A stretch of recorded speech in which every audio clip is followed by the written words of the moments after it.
You want more SR on Modern Warfare 3 ranked play. So here's the top 5 ways to rank up fast in Modern Warfare 3. Number 1 is HPR, which is hidden performance rating. The lead developer for ranked play describes how HPR works to predict how good you are as well as how you'll stack up against other players. Basically, before you even touch rank play, the game predicted what rank you'd end up at and gives you more SR to get to that rank faster. The problem with this is when players feel like they are stuck in platinum or diamond or even crimson because their HPR has slowed down how much SR they gain earlier than others. So how do we fix this? And that brings us to number 2, which is win fast. If you want to break the cycle of a low hidden performance rating, you need to of course beat opponents with a higher HPR than you, and you need to beat them by a substantial margin. Take Search and Destroy for example. Since you only have 1 life and a maximum of 11 rounds, it's already a recipe for low score per minute, low kills, and potentially a long game. If it takes you 11 rounds to beat a team with a higher HPR than you, it's likely your hidden performance rating won't change because even though you won, it was close. So start holding hands in 2v1 and 3v1 scenarios, start team nading common rush routes, and please stop going for trick shots when you're up 5-1. Unless of course it's high rise, then you're good.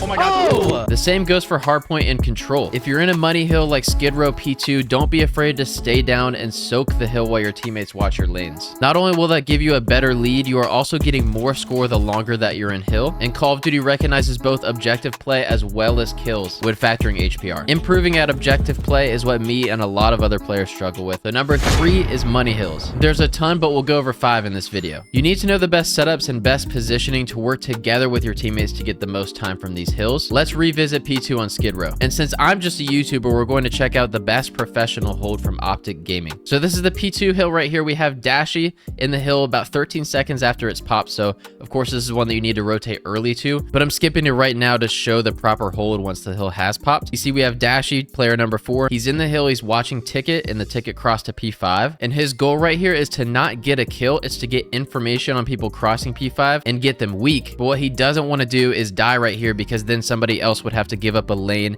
and rotate back to hold the hill. So if you find yourself in the same position Dashy's in, don't fully chow these gunfights because the priority is you getting the time in hill. If you look down the minimap, we have player number 3, which is Pred. He's watching the tunnel push. Player number 2 is Shotzzy. He's watching garage. And once his teammate spawns up in garage with him, he actually wraps back to either help tunnel or go watch the Ticket cross over here. And that's going to be your optimal setup for P2. You see, like I said earlier, Dashy is soaking the hill time. We always have people watching tunnel, garage, and Ticket. And depending on how the hill plays out is where certain people will overextend and push the tunnel like Dashy did right there. And even if your teammates die in garage or Ticket or tunnel, as you see they did here, still 25 seconds of the hill time go to Dashy simply because they're not pushing him over at P2. They're going ahead and rotating to the new hill. The second hill that we're going to be going over is P3 on Terminal. This is from Challengers Final since they were playing on the new patch while pros were playing on the older patch strictly for that event. We have Phase Black and the P3 is the one closer to reception. The optimal hold that we're looking at here is 2 players on or near the time. I even like maybe sending 3 into Dreams to watch the long haul. We have somebody watching Book and then somebody in the way back making sure to block those back security spawns as they can flip very, very easily. If you are on this hill and notice that nobody is back here, your opponents are going to spawn behind you. It is very, very important to send somebody back here to security. You see Exceed all the way back there. But I will let this hill play out off the rip. The gunfights go down in Book and they fall. And even with number 2 blocking back security,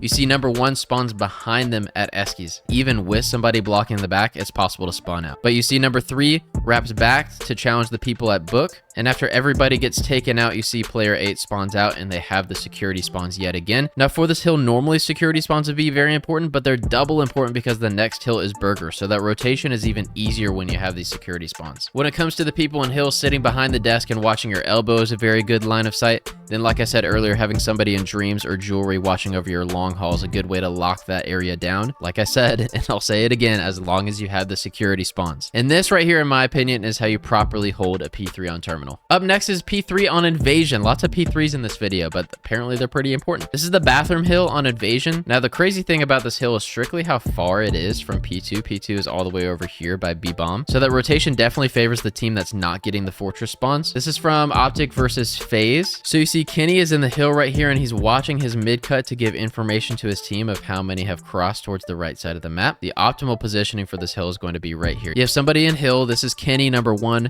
Number 4, Dashy, is blocking the gas spawns, making sure his teammate spawns on this side of the map. It doesn't have to go all the way from fortress towards hill. Fred has yet to pick up that there's a player that spawned behind him, so he's looking this direction. A better optimal hold might be for him to be playing at the bridge watching his fortress, or maybe playing an AS&D or cafe watching the mid. As you see, when it plays out, the gunfights do initially go in FaZe's favor, and they end up losing the gas spawns.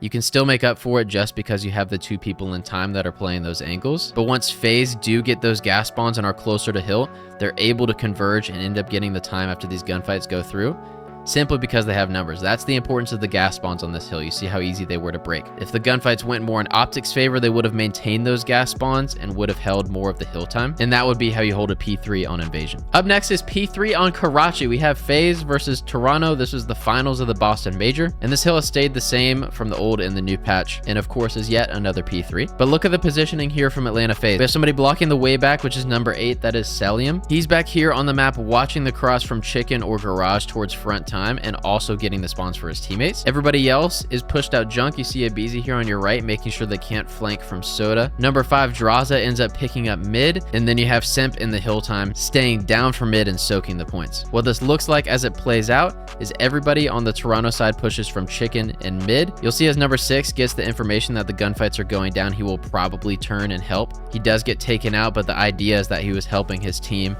as the opponents were pushing from Chicken. The typical spawn points on this hill are either here towards the bus or back here towards Chicken and Bridge. You see where player number 4 just spawned up. They're going ahead and rotating since there's only 20 seconds left on the hill time, but if I back up, you'll see the reason they got a full 60 off with this one is just because all 4 of them were on this side of the map ready to help out one another as they got the information as where the other team was coming from. And that is going to be your optimal hold for P3 Karachi. Again, 1 in hill, 1 playing in the deep left, 1 watching mid, and then 1 watching junkyard. And the last money hill we're going over in today's video is P5 on Skid Row. We're going back to the Optic versus Rocker series. P5 is a crazy money hill that's really underrated because a lot of people focus on that P2. It's also very similar to the P2 hold because there's those same 3 lanes you need to lock down: tunnel, garage, and ticket. You'll see you still have a player top P2. This is Shotzi. What he's watching is a mixture of tunnel and garage. You have player number 1, which is Kenny, holding ticket, and player number 3, which is Pred, kind of just helping with everything. He's ready to help garage, he's ready to help tunnel, and he can even turn around and watch ticket as well. And then player number 4, Dashy, is helping watch top ticket from the hill, while similarly to how he was doing in P2, focusing on staying down and grabbing the hill time. So you'll see as this hill plays out, teammates are pushing through both ticket. It's usually a bully out ticket, so you have to be ready to help with your team. You either spawn tunnel side for the most part, or you spawn ticket side for the most part. So be ready for those. If you spawn tunnel, the opponents are most likely coming from ticket. The gunfights do end up going in favor of Rocker right here, but you're still able to cut the map and get the hill time, forcing them to OE through ticket to grab the hill. And by the time Rocker finally does, there's only 15 seconds left on the hill. So even if they break, which they don't, it's not that much hill time in their favor. So I'll go back here even a little bit before the hill pops. You'll see that proper positioning: 1 in hill, 1 back crates watching ticket, 1 garage, and then 1 top P2 watching tunnel. And with those hills in mind, that brings us to number 4, which is don't lose full. I've played against countless players who completely give up when they're losing, which is the absolute worst mentality to have, given that we just went over 5 hills that have the potential to give you a full 60 uncontested seconds and hardpoint. When ranked play still had subbase, we were down 12 to 128, and I was probably like 2 and 11 or something like that. Now I could have put my controller down and handed them the win, but we collectively locked in and brought the game back, and I finished 22 and 23. But this isn't just something to keep in mind during hardpoint. We were down 2-5 in search and destroy literally the day before I recorded this video, and once we found out what we were doing wrong, if you were wondering, it was that we only sent 1 person B on defense. We won 6-5 easily. Of course, losses are going to happen. That's Call of Duty, and you should try to learn from those, but don't get down in the dumps, as that only makes it even harder to win. Now, to make it easier to win is number 5, don't solo queue. And if you do, have a mic and use it, even if no one is talking back. You can still call out opponents, rotations, and the optimal setups that we talked about earlier if none of your teammates are responding. Just don't lose full, or you might catch a mute button. And if you don't have anyone your rank to play with, use solo queuing as a means to find teammates. Don't be afraid to ask your team or the opponents if they're down to squad up after a game. Although Modern Warfare 3 is better about placing solo players against one another and stacked teams against one another, it's still possible for solo squads and stacked squads to match up, so you might as well be on a squad if you can. And that is how you rank up faster on Modern Warfare 3 Ranked Play. I hope you enjoyed and learned something. If you did, like, subscribe, and I will catch you next time at lunchtime.